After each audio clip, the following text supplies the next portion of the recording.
राजधानी भोपाल के तुषार शर्मा केस से जुड़ी बड़ी खबर सामने आ रही है। राजधानी में बाइक रैली निकालकर किया गया प्रदर्शन। पूर्व सैनिकों ने निकाली है बाइक रैली। न्याय दिलाने की कर रहे मांग। शौर्य स्मारक पर दी है तुषार को श्रद्धांजलि।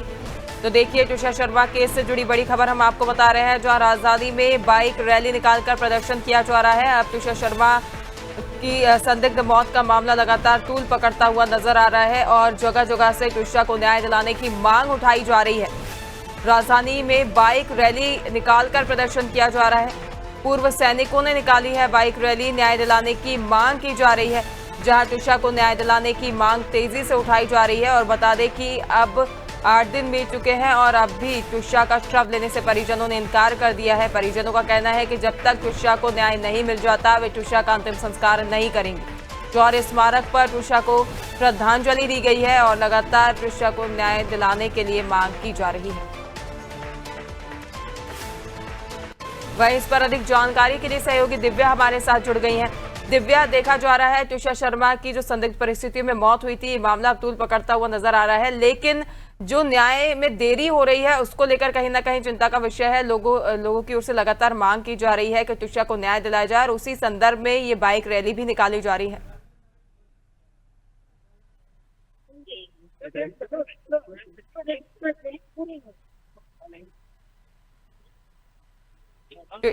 दिव्या, क्या आप मुझे सुन पा रही हैं?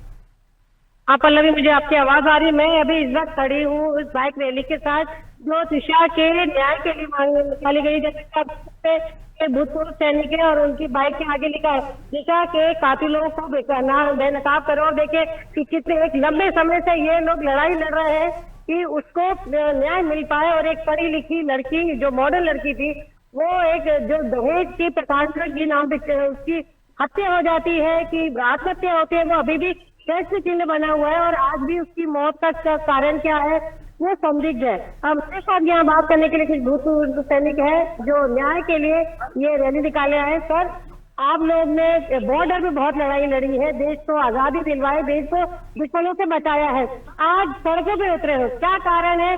दिशा के पूरे मामले से आप लोगों को क्या लगता है, कितने निराश हुए पूरे सिस्टम को देखकर? लोग रिटायर होने के बाद हमारी जवाबदारी बढ़ गई। रिटायर का मतलब ये नहीं है कि सैनिक रिटायर होके और देश के लिए रिटायर। हमारे जो भाई अभी बॉर्डर में ड्यूटी कर रहे हैं, उनके परिवार के साथ कोई भी गलत होगा उसके लिए हम लोग तत्पर हैं और उसी के लिए आज यहाँ। हम ये नहीं बोल रहे हैं कि उनके साथ क्या हो, लेकिन जो अभी तक की कार्रवाई हुई उसमें जो डिले हो रहा है, जो उसमें आनाकानी हो, वो किसके तरफ से हो रही है, इस चीज का मुद्दा है। इस पूरे मामले में देखा जा रहा है कि किसान के जो ससुराल वाले बड़े रसूखदार हैं और अभी तक किसान के शव को लिया नहीं गया, उसका फिंगल नहीं हुआ है। आपको क्या लगता है, जो एक सेकेंड पोस्टमार्टम की जो बात कही जा रही है, क्या उसको जानबूझ के डिले किया जा रहा है? जो सब चीजें हो रही है क्योंकि लगातार देखा जाए तो सबूतों को नष्ट किया जा रहा है। ऐसा लग रहा है कि कहीं ना कहीं सारे सबूतों की छेड़छाड़ की जा रही है ताकि जो आरोपी है वो बच जाए। बिल्कुल बिल्कुल, ये स्पष्ट होता है, पूरा देश देख रहा है कि इतना डिले होने का वजह क्या। नॉर्मल आदमी होता है तो अब तक तो उसको और जेल भेज दिया जाता है, नहीं पकड़ा गया नहीं। तो ये डिले ही हम लोगों के रोड में आने की सबसे बड़ी वजह है।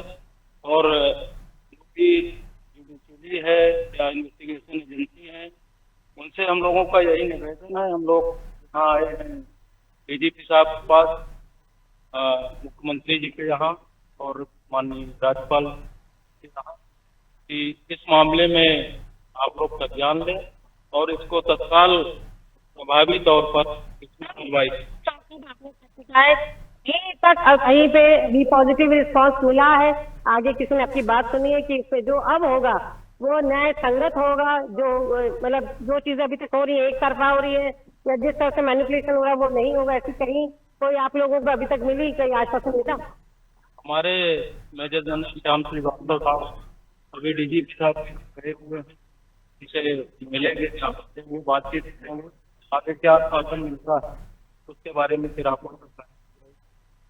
तो देखिए, जैसा कि उन्होंने बताया कि जो सैनिक के अधिकारी हैं वो डीजीपी साहब से मिलने गए हैं कैलाश मकवाना से। और अब जो ये रिटायर्ड सैनिक हैं, इनकी पूरी कोशिश है कि जो दिशा शर्मा है, जो एक सैनिक परिवार की बेटी है, उसको न्याय मिल सके। और जिस तरह से माना जा रहा है कि एक रसूखदार परिवार के आगे न्याय मिलना बहुत मुश्किल है। और जिस तरह से अगर आप देखें कि तकरीबन 8 दिन होने को आ गए हैं, लेकिन अभी तक उसका फिंडल नहीं हुआ है और उसका जो पूरा परिवार है आज भी न्याय के लिए दर दर भटक रहा है, सड़क पर वो न्याय मांग रहा है, जंग लड़ रहा है एक तरह से देखा जाए न्याय के लिए एक सिस्टम के खिलाफ। तो अब देखना होगा कि इनकी लड़ाई का क्या असर पड़ता है और क्या सिस्टम जागता है और बिना किसी भेदभाव के कोई कार्रवाई होती है।